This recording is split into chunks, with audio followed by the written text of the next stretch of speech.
Que Deus abençoe mais uma vez. Estamos em nosso conselho pastoral e estamos sempre conversando aqui com os irmãos com relação à sustentação do casal. A nossa preocupação, eu posso falar nossa, de todos os pastores, é justamente a sustentação, ou seja, a segurança do casal. Isso reflete nos filhos e também os próprios filhos que são criados num lar fundamentado no Evangelho, eles futuramente vão ter seus lares no mesmo fundamento. Isso é uma corrente, é uma sequência. Então, há um ditado que tal a forma, assim será o bolo. Então, vamos ajudar os casais a viverem bem, com uma compreensão profunda do compromisso que assumiram e o que eles terão que suportar dentro desta vida, esposo e esposa. A Bíblia mostra para nós que Deus criou Eva, tirando-a de Adão. Uma de suas costelas, tirou, fez a sua companheira semelhante, adjutora semelhante. Portanto, Eva, ela foi osso dos ossos de Adão e carne também da carne de Adão. O homem completo é com a sua costela ao lado, que é a sua adjutora, companheira semelhante, tirada dele mesmo. Deus tirou a natureza feminina de Adão, fez Eva. Bom, é aí onde está o fundamento, a origem. E hoje nós queremos, após a queda de Eva e Adão, o mundo entrou em problemas. Desde então, Deus constituiu o casamento para evitar a prostituição. Isso aqui está escrito na carta de Paulo aos Coríntios, capítulo 7. Esse capítulo é uma instrução geral para todos os casais. Todos os casais devem sempre estar lendo 1 Coríntios, capítulo 7. Ali Paulo fala de vários assuntos dentro do capítulo, ajudando a esposa e o esposo. Hoje nós queremos abordar uma sequência do nosso conselho anterior, que é justamente a necessidade da graça dentro do casamento. O casamento tem que ter a graça acompanhando, senão vai ser regras e mais regras e quebras e mais quebra de regras. E isso vai terminar entrando um espírito errado e muitos indo à separação.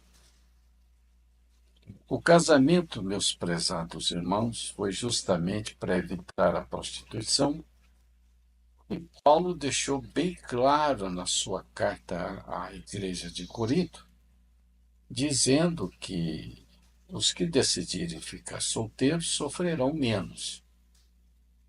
Eles terão menos tribulações, ou seja, tribulação.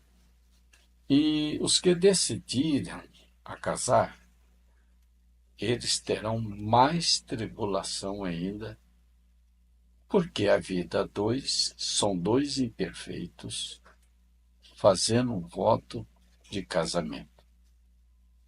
Por que imperfeitos? Porque está aqui em Efésios capítulo 2, eu quero ler para vocês o versículo 8 e o 9. Olha o que o apóstolo Paulo, esse apóstolo por excelência, reconhecido pelos demais apóstolos como um apóstolo que teve um ministério especial. No entanto, ele foi até o primeiro mensageiro, a era de Éfeso.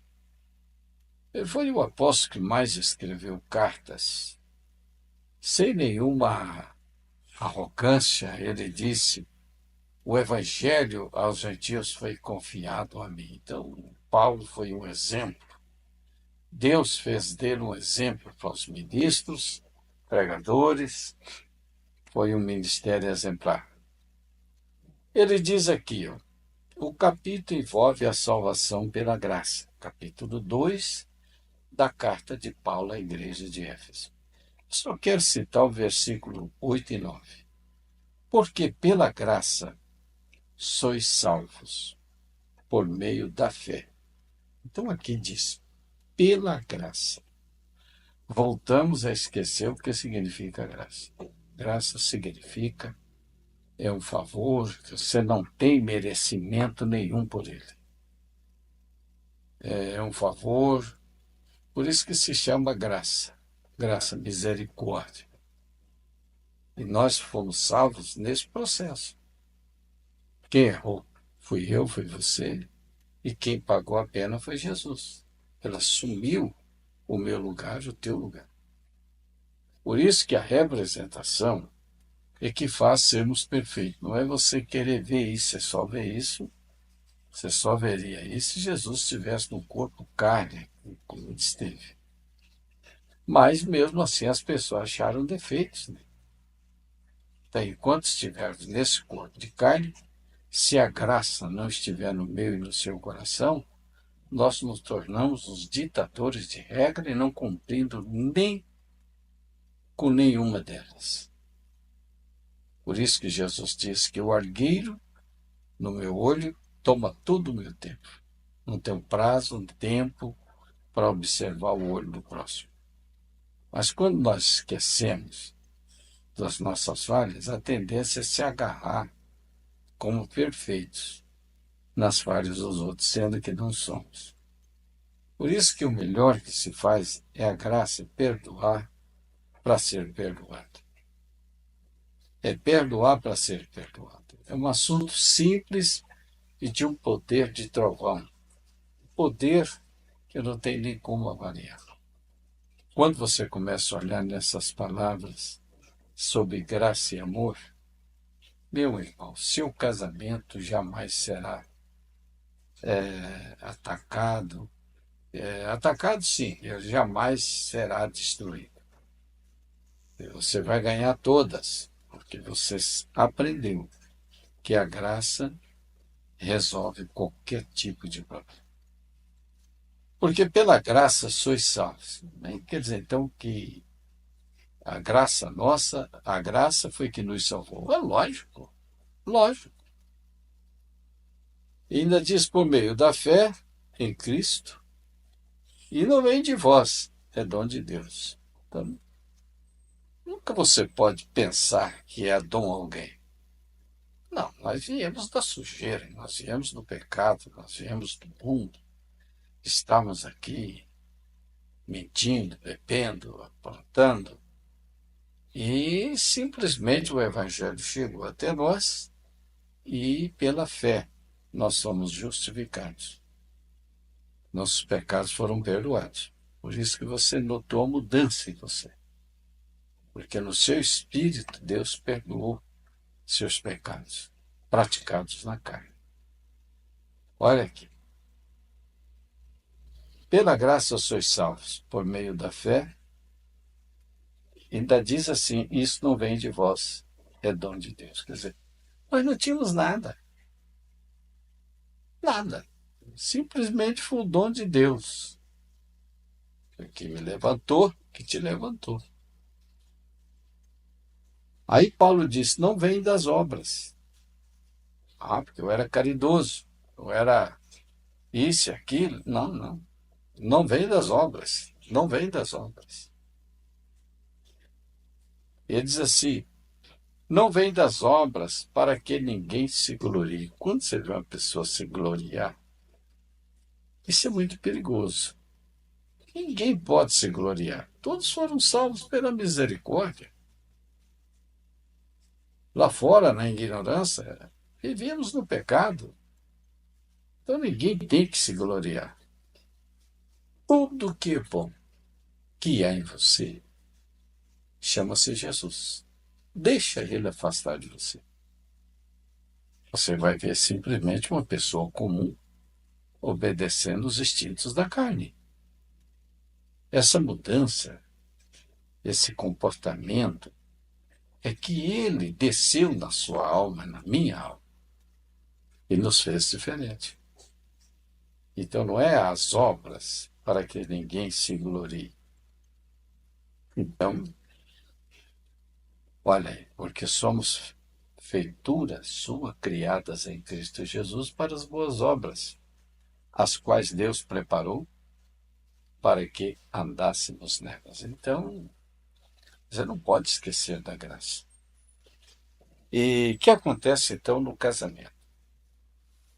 Olha, todo casamento, por mais que seja construído em bases sólidas, esse casamento passará por momentos de erros, falhas de ambos os lados. Por muito que ele foi construído em bases sólidas, ele passará por erros, falhas de ambos os lados. Como seres humanos, somos propensos a errar.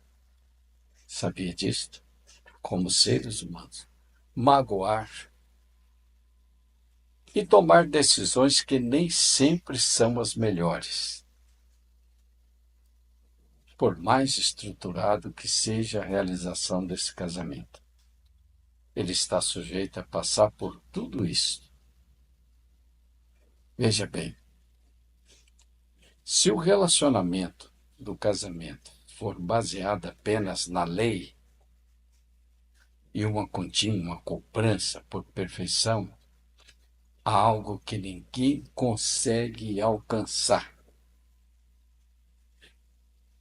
Por isso é necessário que o casamento seja fundamentado na graça, que é a disposição de perdoar e relevar as falhas do cônjuge. Colossenses 3,13, Paulo diz: suportando-vos uns aos outros, perdoando-vos uns aos outros. Sabia disso? Perdoando uns aos outros. Se tiver queixa contra o outro, assim como Cristo vos perdoou, assim fazeis vós também. Então, aqui ele nos ensina que o perdão é central, necessário nas relações humanas no casamento. Sendo uma união tão íntima, precisa desse princípio que é a graça. Então, com tudo que você é conhecedor de seus deveres, e o apóstolo diz que a mulher pague a devida benevolência ao seu esposo, e ela também, do seu lado, tanto um como o outro, mas você tem que lembrar, mesmo assim, não querendo, haverá falhas, porque não somos perfeitos. Mas se a graça está dentro desse casamento, então haverá perdão e não cobrança. E quando a graça não está dentro desse relacionamento, quando se perdoa, não fica cobrando. Tem pessoas que têm um perdão falso. Então você tem que parar de cobrar quando se perdoa. Então, é dois imperfeitos se casando, como nós falamos. O que deve acontecer diante dessa situação é o que nós acabamos de ler aqui, a nossa meditação. Suportando-vos uns aos outros. Você sabe o que quer dizer suportar. Como vai viver um casal se um não suporta o outro?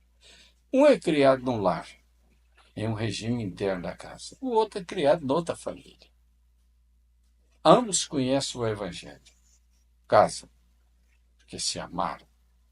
Então, no decorrer do dia a dia, dos trabalhos, das jornadas, da criação dos filhos, vai acontecer pequenas falhas.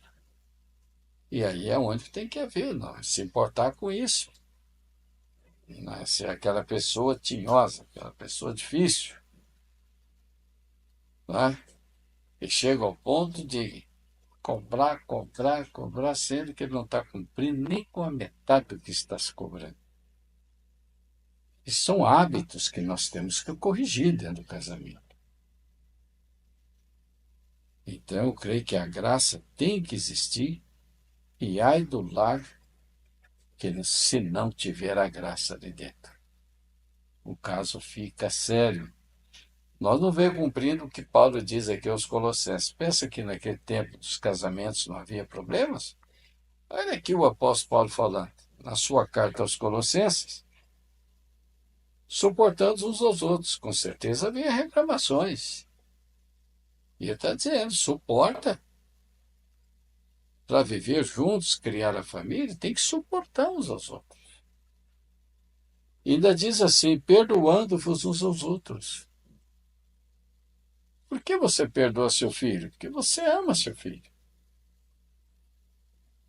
Não importa a fase que ele esteja, até a fase já de formação, seus 12 anos e tudo.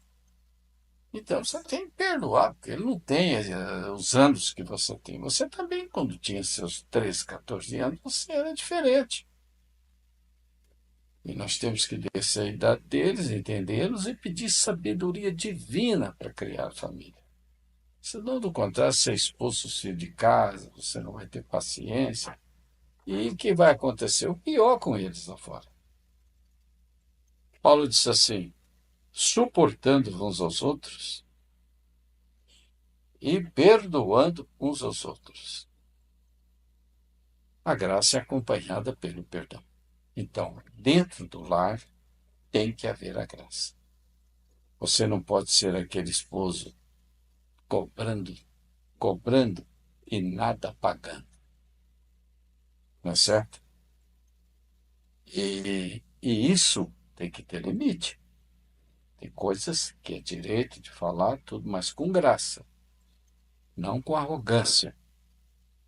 Escravizando. Não. Se tiver queixa contra outro, que já está falando com relação à igreja, eu não tenho outro caminho, senão como Cristo vos perdoou, Cristo, assim também nós temos que perdoar. Tem casos dentro da igreja, se não perdoar, você vai sair da igreja por uma falta de perdão. Mas você gosta de ser perdoado. Você só não gosta de perdoar.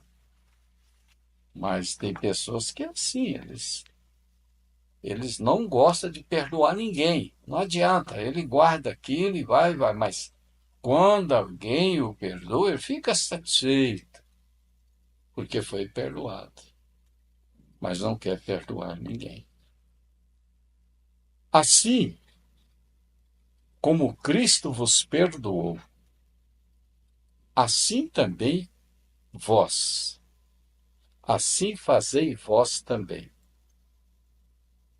Aqui ele nos ensina que o perdão central nas relações humanas e no casamento, para que seja uma união tão íntima, precisa deste princípio do perdão. Desenvolva isso, peça esse dom a Deus. Batei, batei e abrir-se-vos-á. Pedi, pedi e dar-se-vos-á. Os cultos de oração é para isso. É para você pedir o que está faltando na sua casa. Na sua casa. Talvez uma dracma perdida que você perdeu, você vai achá-la no culto de oração. Ah, eu sei por que eu estou nessa depressão, porque eu não consegui perdoar. Todos vão falhar. Por isso que diz, a salvação não é por obras, é pela graça. Não adianta ninguém querer ser arrogante. Não, ele depende da graça. Pela graça sois salvos. Isto não vem de vós, é um dom de Deus. Peça este dom para perdoar. A graça para esquecer, para tirar isso do seu coração. Então você sabe que o tempo todo nós precisamos da graça, do perdão e do amor, que é o amor, né? Quando fala perdão, fala em amor. Aí, Efésios 5, 26, 25, 26, Paulo diz: vós, maridos, amai vossas mulheres. De que forma, apóstolo? De que forma devemos amá-las? Como também Cristo amou a igreja e a si mesmo se entregou por ela. Cristo amou a igreja de maneira sacrificial, perdoando seus erros e amando, apesar de suas falhas.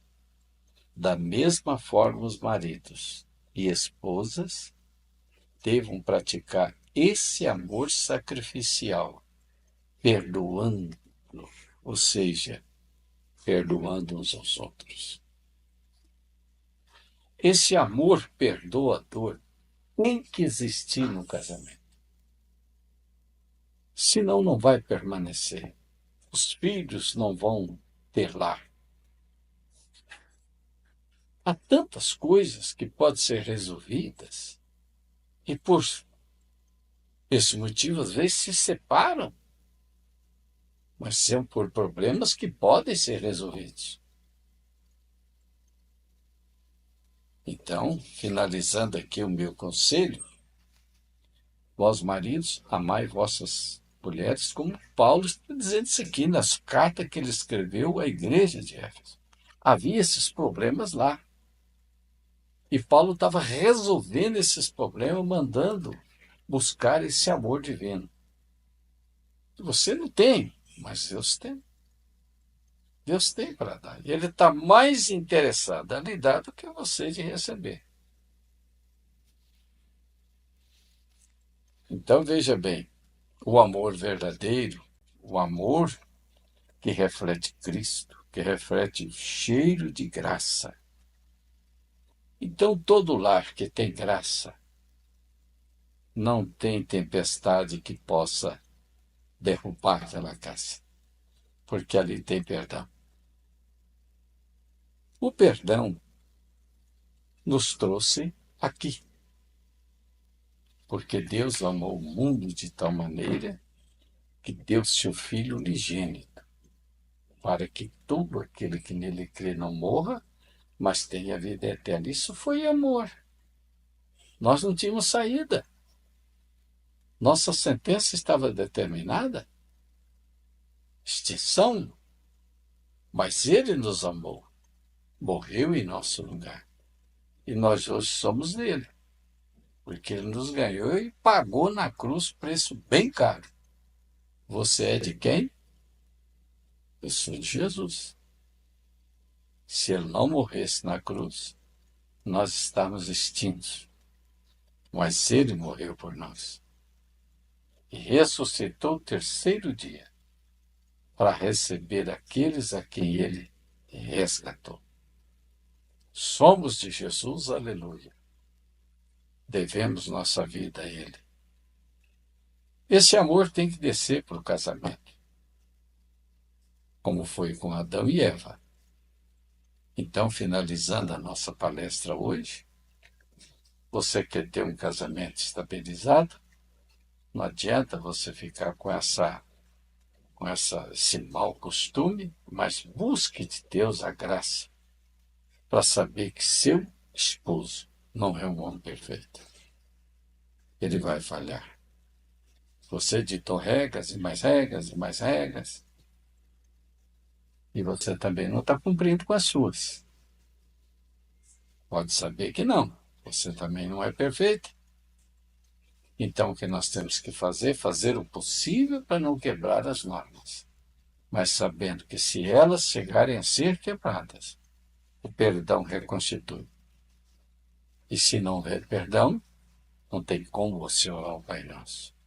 Perdoa nossas dívidas, assim como nós perdoamos nossos devedores. Deixe esse amor entrar no lar. Você vai saber, você vai olhar mais as partes positivas do seu marido e ele também de você. O resto, perdão cobre.